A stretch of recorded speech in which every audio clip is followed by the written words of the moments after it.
મારું નામ ગજેરા કાંતિલાલ દેવજીભાઈ, જિલ્લા પંચાયત સદસ્ય 16 મજેવડી।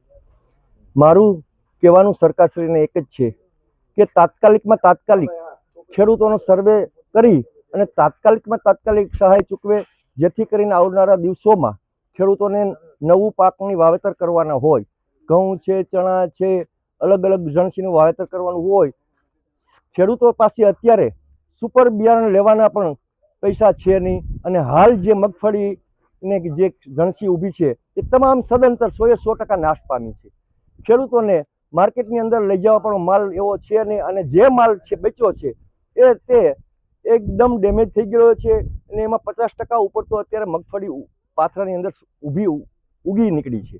તો સરકારશ્રીને મારી નમ્ર અપીલ છે અને જેમ બને એમ તાત્કાલિક સહાય ચૂકવે અને વધુમાં વધુ ખરેખર તો ઉદાર હાથે સરકારે ખેડૂતોને બને એટલી સહાય કરવી એ એક સરકારની એક નેમ છે અને સરકારશ્રીનો હું આભાર માનું છું કે આ નિર્ણય લીધો તે બદલ ખૂબ ખૂબ સરકારશ્રીનો આભાર। જય હિન્દ, જય ભારત।